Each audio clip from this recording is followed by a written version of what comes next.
Wah, ada kamera nih. Udah ganteng belum ya? Tapi ini punya siapa? Biarinlah. Annyeonghaseyo. 저는 희반입니다. 그리고 ngomong apa ya enaknya ya? Lu ngapain? Kok anyong-anyong aja? Ini Indonesia, bukan Korut. Korsel woi. Mau ya? Emang iya? Iya beneran. Gimana sih lu? Ya udah yuk kita pergi. Iya kita ada kerkom. Let's go. Oh, there's a camera? Whose cam is this? I look so gorgeous. Lo ngapain? So pakai Inggris segala. This is Indonesia, bro, not English. Udah yuk cabut, itu ada orangnya. Yaudah yuk. Yuk. Udah nyala belum nih? Udah, itu yang ketiga. Mulai ngomong ya. Iya, ya. 2, 3. Yap, selamat siang semuanya. Perkenalkan saya Noval Adi Wibisono. Saya di sini akan menjadi pembawa acara dari video hari ini. Jadi tema yang akan kami bawakan yaitu menganalisis teks kebahasan berspesifikasi kata. Sebelumnya mohon maaf jika ada kata yang dirasa kurang baku. Tanpa berlama-lama lagi, mungkin kalian semua sudah penasaran bukan? Maka kita akan melanjutkan ke acara selanjutnya, yaitu definisi kata yang akan dibawakan oleh reporter selanjutnya. Reporter!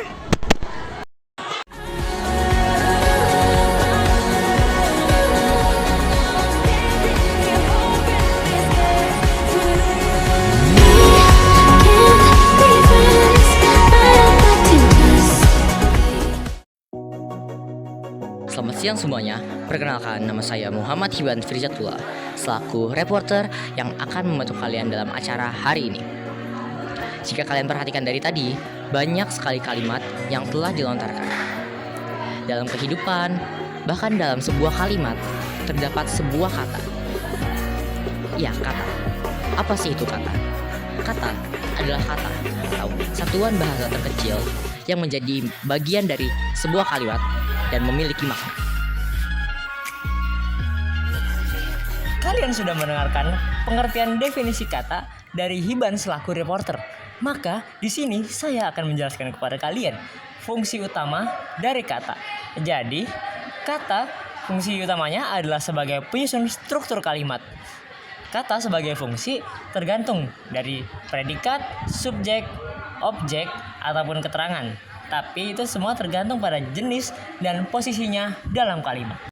Lalu, kata sebagai predikat adalah kalimat yang menandakan sesuatu yang diperbincangkan oleh subjek. Umumnya mengandung unsur verba. Yang selanjutnya, kata sebagai objek, yaitu bagian dari kalimat yang berperan sebagai penderita atau yang mengalami kejadian tertentu sebagai pemberi keterangan dari predikat. Kata sebagai keterangan adalah bagian kalimat yang berfungsi untuk memberikan keterangan pada unsurnya.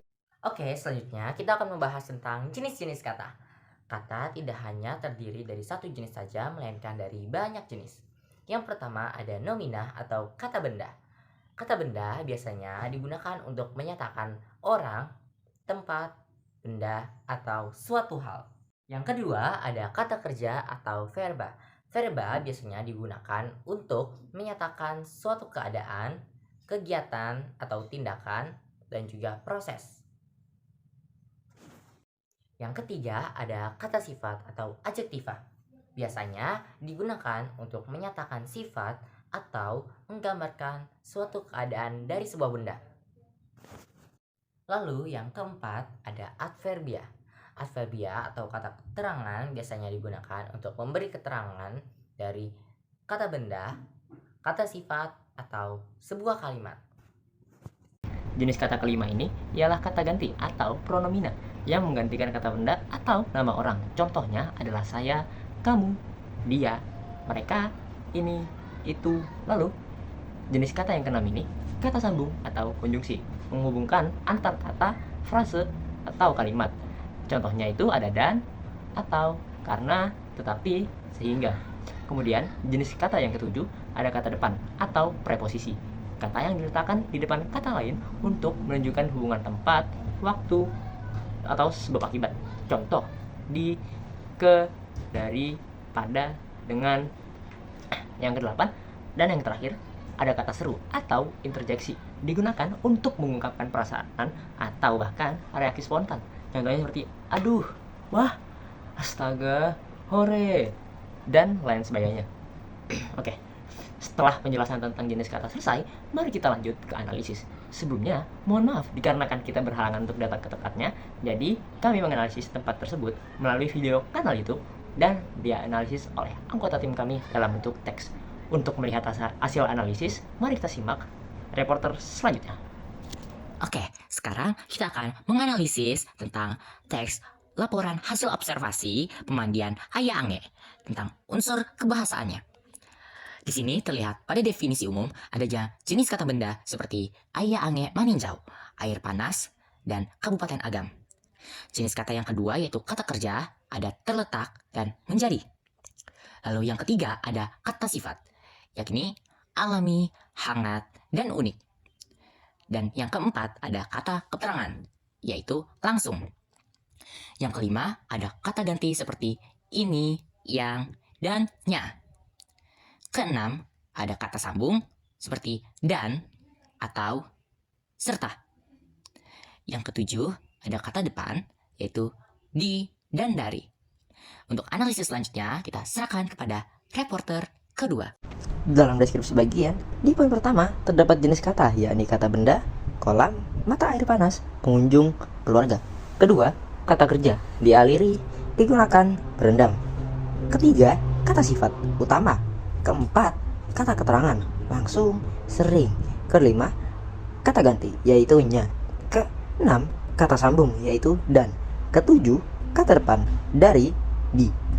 Nah, dalam poin kedua, jenis kata pertama yaitu kata benda, sumber, tanah, belerang, endapan. Kedua, kata kerja, mengandung, terlihat. Ketiga, kata sifat, alami, kekuningan. Keempat, kata ganti yaitu nya. Kelima, kata sambung yaitu dan. Keenam, kata depan, dari, di. Lalu, untuk poin selanjutnya dilanjut oleh reporter lain. Lalu di dalam poin ketiga terdapat jenis kata benda seperti kamar bilas, toilet, gazebo, tempat duduk, dan tepi. Yang kedua ada kata kerja, terdapat, dan bersantai. Yang ketiga ada kata sifat, yaitu beratap. Keempat ada kata sambung, yaitu dan. Yang kelima ada kata depan, yaitu di. Untuk poin keempat, jenis katanya yakni ada kata benda seperti danau, perbukitan, dan udara. Yang kedua ada kata kerja, yaitu menawarkan. Yang ketiga ada kata sifat, yaitu indah, segar, biru, dan hijau. Yang keempat ada kata keterangan, yaitu dengan. Yang kelima ada kata sambung, yaitu dan. Yang keenam ada kata depan, yaitu di dan dengan. Oke, kita lanjut ke manfaatnya. Di dalam analisa manfaat, terdapat jenis kata pertama, yaitu kata benda. Belerang, penyakit kulit, darah, stres, masyarakat, makanan, keripik sanjay, jasa parkir. Kedua, kata kerja, dipercaya, menyembuhkan, membantu, melancarkan, mengurangi, meningkatkan. Ketiga, kata sifat, panas, sekitar. Keempat, kata keterangan, yaitu juga. Kelima, kata ganti, yaitu nya. Keenam, kata sambung, yaitu dan, serta. Ketujuh, kata depan, di, dari, melalui. Lalu, di kesimpulan, adanya jenis kata, yaitu kata benda, sumber, keindahan, alam, manfaat, kesehatan, fasilitas, suasana, destinasi wisata, keluarga, kebersihan, kelestarian, generasi. Kedua, kata kerja, menawarkan, menjaga, dinikmati.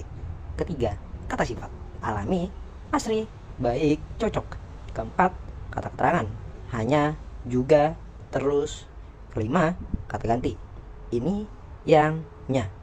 Keenam, kata sambung, tetapi, dan, agar. Ketujuh, kata depan, di, untuk. Lu megang bener dong. Ini udah bener ini, baterai udah mau habis. Hitungan ketiga mulai ngomong ya. Oke. 1, 2, 3. Oke guys, cukup sekian dari kami. Mohon maaf jika ada salah kata karena hidup tidak ada yang sempurna jikalau tidak bersama dia. Sekian dari kami. Wassalamualaikum warahmatullahi wabarakatuh.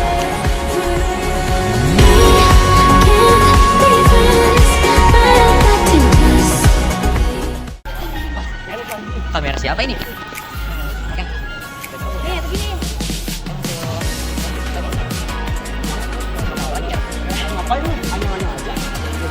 Kita nggak ada punya kayak lebih enak.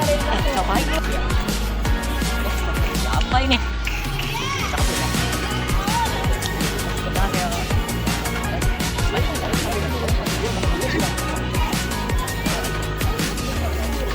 cepet lu ke sono.